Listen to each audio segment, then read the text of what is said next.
یہ پیچھے آپ کو مسجد طارق بن زیاد نظر آ رہی ہے، اور یہ حجرے بنے ہوئے اس طرح. یہ تبلیغی مرکز ہے یہاں کا. اسپین کے شہر بارسلونا کا یہ کبوتر چوک میں کھڑا ہوں. میرے پیچھے آپ کو ان کا سب سے بڑا چرچ نظر آ رہا ہے، بارسلونا مارکیٹ.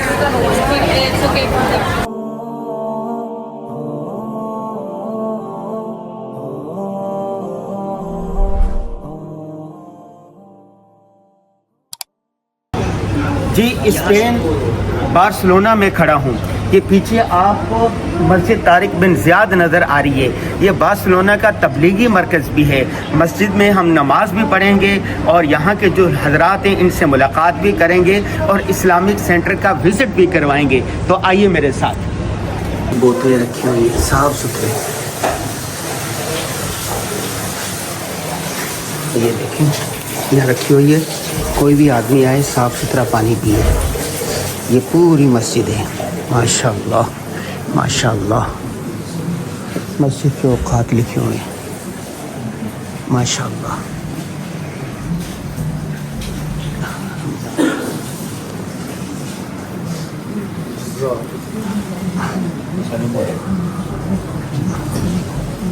یہ لمبوتری مسجد ہے، وہ وہاں سے شروع ہو رہی ہے اور آخر تک. اور یہ حجرے بنے ہوئے اس طرح. یہ تبلیغی مرکز ہے یہاں کا. ماشاء اللہ.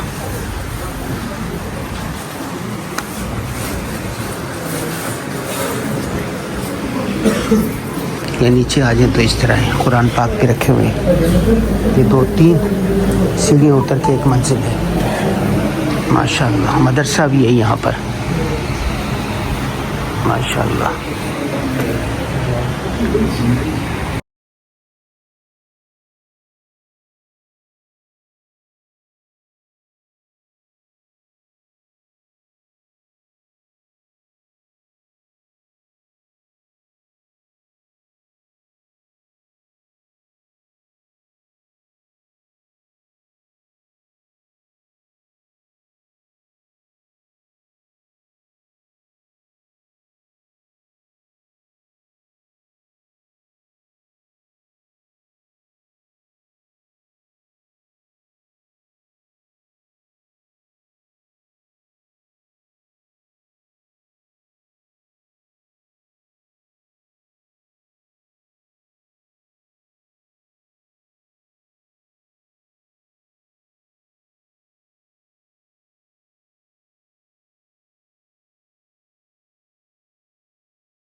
Barcelona market.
مرچوں کی اقسام ہے. یہ جو سبزی کی دکان ہے، مرچیں دیکھیں.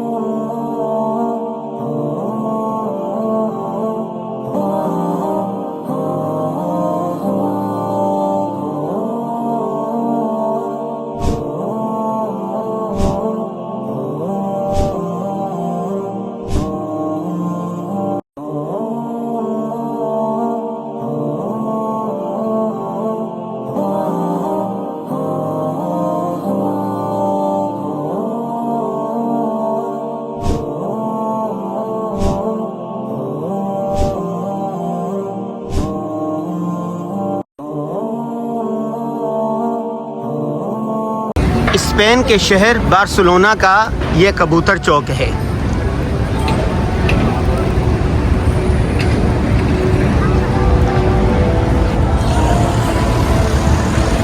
پتہ چلا کہ اس پورے بارسلونا میں کوئی مدرسہ نہیں ہے, 1 یا 2 مسجد ہیں. مسجد طارق بن زیاد, وہاں پر ہم گئے بھی تھے, اور وہی تبلیغی مرکز ہے. کبوتر چوک ہمیں جگہ جگہ نظر آتا ہے. مکہ میں بھی کبوتر چوک ہے, مدینہ میں بھی ہے, اور یہاں پر بھی ہے. یہ دیکھیں لوگ اپنی منت مراد ہونے کے لیے کبوتروں کو دانہ ڈالتے ہیں. میں نے پوچھا لوگوں سے کیوں ڈال رہا ہے؟ کوئی کہہ رہا ہے میری شادی ہو جائے, کوئی کہہ رہا ہے مجھے پاسپورٹ یہاں سے مل جائے, کوئی کہہ رہا ہے میری اولاد ہو جائے, کوئی کہہ رہا ہے بچہ یہ ہو جائے وہ ہو جائے. یہ دیکھیں مختلف لوگ ہیں جو توہم پرستی کا شکار ہیں. اس توہم پرستی سے باہر نکلنا چاہیے.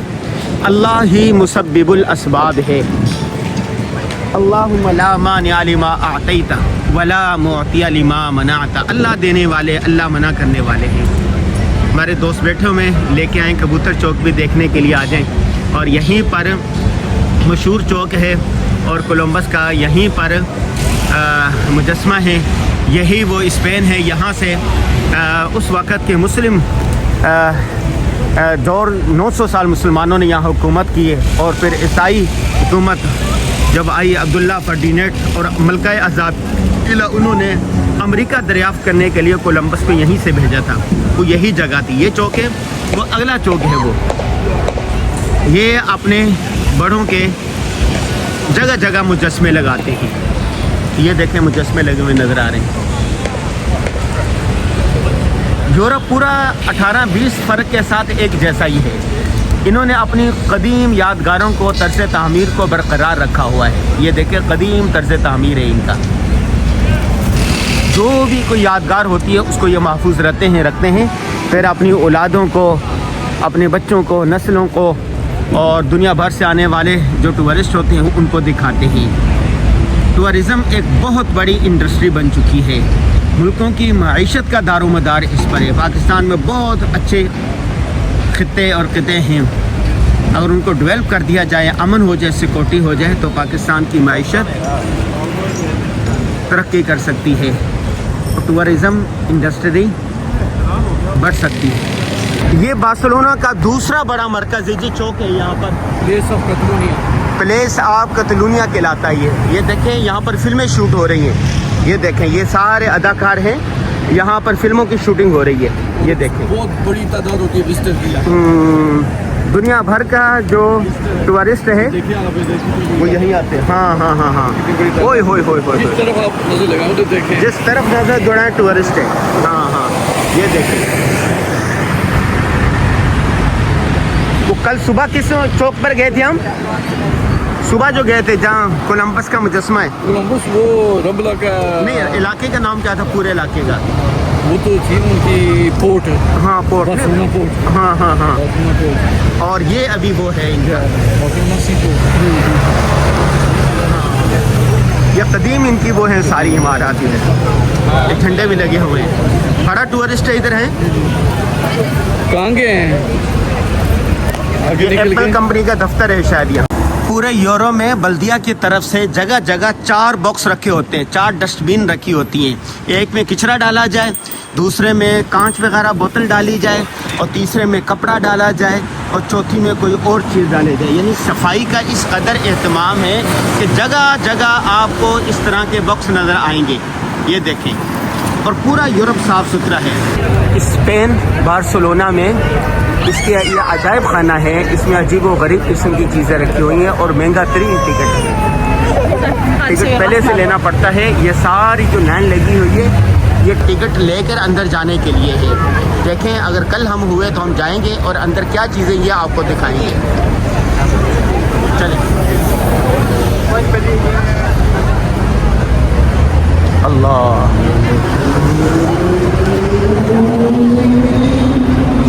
انہوں نے اپنی ہسٹری کو محفوظ رکھا ہوا ہے.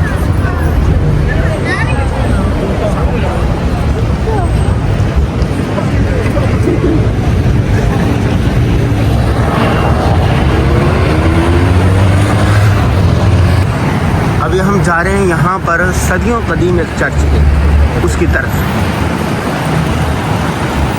بہت ٹورسٹ آئے ہوا ہے دنیا بھر سے. سائیکلنگ کا رواج یہاں بھی بہت ہے. اسپین اور اسپین کے شہر بارسلونا میں کھڑا ہوں. میرے پیچھے آپ کو ان کا سب سے بڑا چرچ نظر آ رہا ہے. یہ دیکھیں, ہم دور سے اس کو دیکھنے کے لیے آئے. بہت بڑا ہیکل چرچ ہے. لوگ دور دور سے آتے ہیں اس کو دیکھنے کے لیے. یہاں سیلفیاں لیتے ہیں, ویڈیو بناتے ہیں, اپنے بچوں کو ساتھ لے کے آتے ہیں. یاد رکھیں ایک وقت یہ تھا کہ مسلمانوں نے 900 سال یہاں پر حکمرانی کی. جب پورا یورپ تاریکی میں ڈوبا ہوا تھا تو مسلمان یہاں پر حکمرانی کرتے تھے. کولمبس کو جب یہاں سے روانہ کیا گیا تو اس وقت مسلمانوں کا عروج تھا. یہ ایک بارسلونا کا ایک بڑا ایک اہم چرچ ہے جس میں 18 ٹاور ہیں. لا سگریدا فیملیا کہتے ہیں اس کو.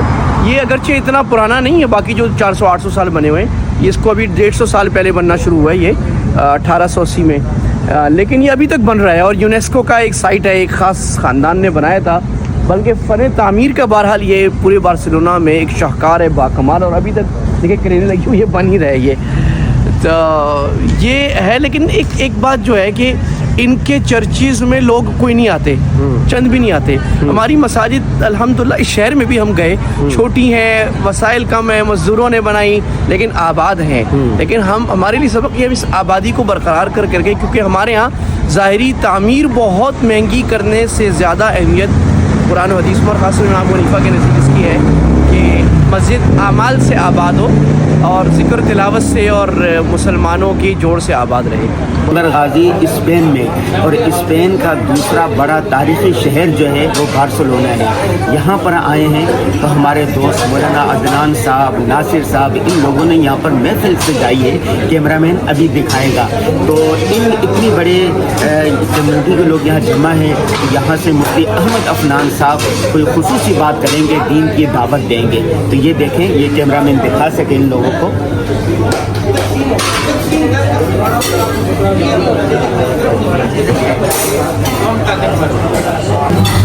بچے کو روز کہتے ہیں بچوں ہم تھکتے نہیں ہیں. اسی طرح اس سے سب سے زیادہ مضبوط تعلق ہمارا جو ہے وہ اللہ کے ساتھ ہے, اور وہ that is the cover objective جس کے لیے ہم دنیا میں آئے ہیں. اور انسان جتنے بھی دنیا میں رہتے ہیں, اللہ تعالیٰ نے فرمایا یہ تمہارا زبان کا اختلاف, قوم کا اختلاف اور ہمارے ہزار اختلاف, یہ بات کے اللہ کہہ رہے ہیں یہ تو بعض اختلاف میں نے خود ہی پیدا کیے. اللہ نے خود رنگ الگ رکھے, زبان الگ رکھی, قوم الگ رکھا, قبیلہ الگ رکھا, سوچ الگ رکھی. لیکن وہ جو ایک مقصد ہے اس پہ سب مشترک ہے, جس کو ہم امت کا مقصد کہتے ہیں, اور وہ کبھی پرانا نہیں ہوئے گا. تو جو جتنا بڑا مقصد ہوتا ہے نا آدمی اس کو اتنا زیادہ یاد رکھتا ہے. اور اللہ تعالیٰ نے حضرت آدم علیہ السلام کو جنت میں پہلے ڈالا اور پھر جنت سے نکالا. یعنی اللہ کو تو پتا تھا نا نکلنا ہے ان کو, تو اللہ نے کیوں کیا؟ آدم گئے, غلطی کی, باہر نکلے. تو دو وجہ سے اللہ بتانا چاہ رہے ہیں. اللہ تعالیٰ ایک تو بتانا ہی چاہ رہے ہیں کہ تمہارے باپ آدم نے غلطی کی, تم سب ان کی اولاد و غلطی کرو گے. تو اللہ کے نبی نے فرمایا کہ کلو بنی آدم خطاؤن, ہر انسان آدم کا ہر بچہ غلطی کرے گا. تو غلطی کرنا کوئی بری بات نہیں ہے, گناہ ہو جانا غلطی سب سے ہو جاتا. لیکن آگے اللہ کے نبی نے فرمایا خیر الخطائین توابین, لیکن سب سے اچھے غلطی کرنے والے وہ ہیں جو توبہ بھی کر لیں, واپس آ جائے. وہ کہتے ہیں صبح کا بھولا شام کو گھر آ جائے تو بھولا نہیں کہتے. ماں اپنے بچے کو, بچہ جتنا خراب ہو جائے نا اور وہ ساری زندگی پلیت کام الٹے کرے بھاگ جائے, لیکن وہ اگر اپنی ماں کے پاس آئے گا نا, ماں اس کو وہ نہیں کرے گی میرا بچہ ہے, وہ بولے گی میرا ہے بھائی, دنیا جو بھی کہے وہ میرا بچہ ہے. تو اللہ بھی ہمیں ایسے ہی سمجھتے ہیں کہ ہم جو کچھ کر جائیں جب ہم اللہ کے پاس واپس آتے ہیں نا, تو اللہ کے نبی فرماتے ہیں اللہ کو ایسی خوشی ہوتی ہے کہ جیسے کسی کا اونٹ گھوم جائے اور وہ صحرا میں بھٹک رہا ہو, اس کو واپس مل جائے. اور ایک تو یہ میسج نا کہ ہم نے اللہ کو چھوڑنا نہیں ہے, مایوس نہیں ہونا, کچھ بھی وقت ہے اللہ کے ساتھ. دوسری بات یہ اس کو اپنی اساس سمجھیں. دیکھیے آپ سب لوگ بیٹھے ہو, ماشاء اللہ سب لوگ یہاں ایک اچھی زندگی گزار رہے ہیں, لیکن